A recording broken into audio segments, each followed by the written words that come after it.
My name's Matt Gaetz. I come from the wing of the Republican Party that is only loyal to one nation, and that is the United States of America. I flew in today, and that means I had to get to the airport about 3 days ago. And I just think that as the moms are in these long lines with their screaming children, and as business travelers are seeing deals erode because they can't get through TSA, as TSA workers are showing up and not getting paid, and as romantic lovebirds are seeing their weekend getaways truncated, we should just use the airport broadcast system to put out Chuck Schumer's phone number. Not paying TSA and our cybersecurity professionals and those protecting America's networks and critical infrastructure, not paying those people and shutting them down is not legislative strategy, it is retarded. I stand with President Trump. The Senate should convene immediately, reopen the government, and pass the Save America Act for voter ID and proof of citizenship in every election in this country. Demanding an ID to vote is not racist. Actually, saying that demanding an ID to vote is racist is what's racist. It is so nice to live in the era of free speech again under President Trump and Vice President Vance. It felt like every moment in the Biden years, if we said a true thing about vaccine side effects or indicated that we supported building a wall or the rights of gun owners, that somehow we were labeled domestic terrorists, a threat to our nation. Well, I am proud to host the Matt Gaetz Show at One America News every night at 9 o'clock Eastern, where we stand up for free speech.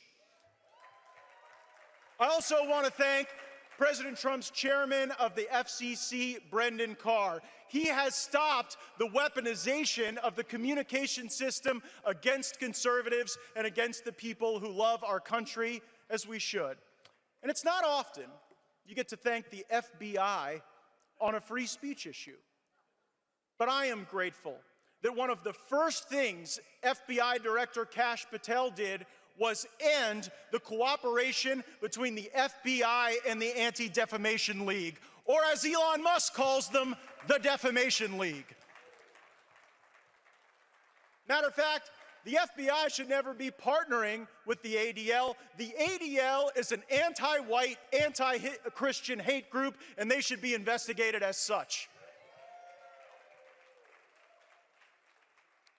We are facing the midterms soon, and let me offer two pieces of advice. First, I don't know how they're going to go, but for 9 more months, we have the presidency, we have the House, and we have the Senate. We have a majority. I think we should take it out for a spin. I think we should actually use it. If a woman can bake a baby inside her belly for 9 months, certainly congressional Republicans could bake up a few ideas to put on President Trump's desk. How about this? No more breaks, no more vacation.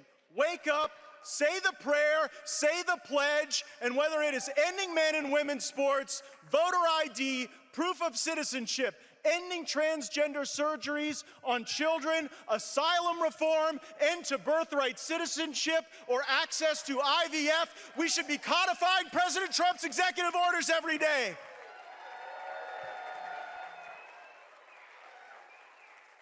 And by the way, we heard Senator Thune tell us that time was the coin of the realm in the Senate, and they might not have time to get to something like voter ID. And the same week, senators held a 2-hour Mardi Gras-themed dog parade. If Democrats want to be against the things we believe, strong borders, strong families, and a strong country, make them stand up and say it in a talking filibuster. You shouldn't be able to stand in the way of American greatness with an email to a scheduler.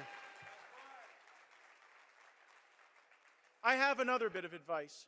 We cannot move into these midterms with self-inflicted wounds. We have to end this cancel culture that is now occurring on the right. Dissent and disagreement has to be allowed. Tucker Carlson isn't going anywhere. I didn't bring a list of people to denounce or disclaim, and anti-Semitism isn't hiding around every corner and in every bush. President Trump is a builder. He understands that politics is an exercise in addition, not subtraction and division. And so while I may not agree with the likes of Mark Levin or Ben Shapiro or Mike Huckabee that we have some sort of near slavish loyalty to a country in a faraway land, I would walk across hot coals arm in arm with those individuals to stop the Democrats from turning America into a more transsexual version of Venezuela.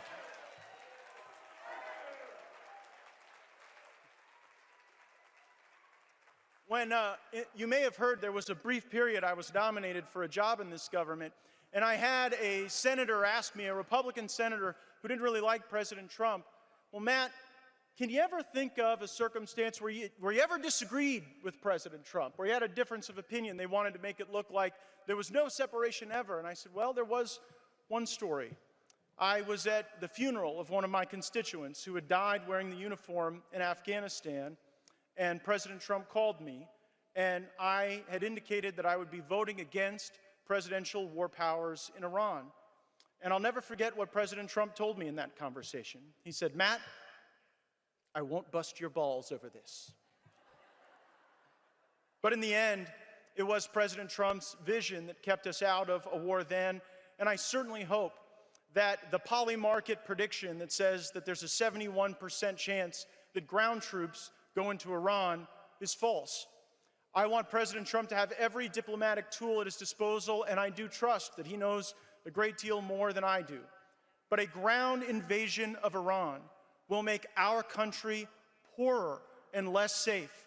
It will mean higher gas prices, higher food prices, and I'm not sure we would end up killing more terrorists than we would create. In Iraq, we stayed for decades in Iraq, and we ended up giving the country to Iran. We ended up with 20 years in Afghanistan, and we just ended up giving it back to the Taliban after that period of time. And so maybe unconditional surrender in Iran looks like this. Didn't they just pick a gay Ayatollah?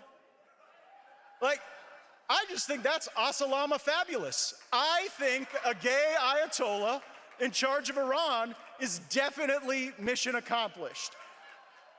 I'm not for Pride Month in June in the United States, but I'm not entirely sure I'm against it in Iran. At the end of the day, we indeed must stick together, and indeed we must reject where the left is taking us. I recall one conversation I had in Iowa campaigning for President Trump. I went into a little coffee shop, freezing cold, and a barista walks out and she said, oh, Congressman Gaetz, my boyfriend is going to be so mad he's not here. He's a big fan and wanted to meet you. Can we take a photo? And I said, well, sure, but will you go and caucus for President Trump?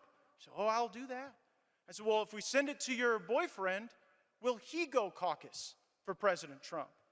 And she looked at me with that steely-eyed Midwestern grit and said, Congressman, I'm not just going to make my boyfriend caucus for Donald Trump. I'm going to make all of my ex-boyfriends caucus for him too. And so in these midterms, call your in-laws and your outlaws, your vexes and your exes. Get out and vote. Stop Hakeem Jeffries from becoming the Speaker of the House, and let us continue the golden age of America together. Thank you all so much.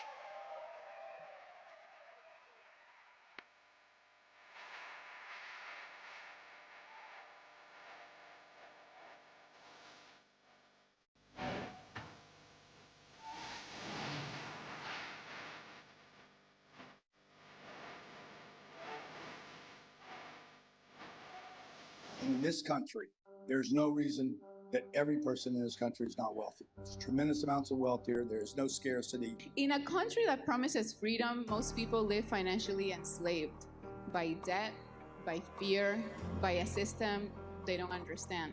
Federal regulatory compliance cost U.S. businesses about $3.1 trillion in 2022, or roughly 12% of GDP. In manufacturing, regulatory costs total around $350 billion annually, exceeding the economic output of nearly 30 states. Small manufacturers with fewer than 50 employees face the steepest costs, averaging more than $50,000 per worker each year. The government cannot do this, folks. This is all on you guys.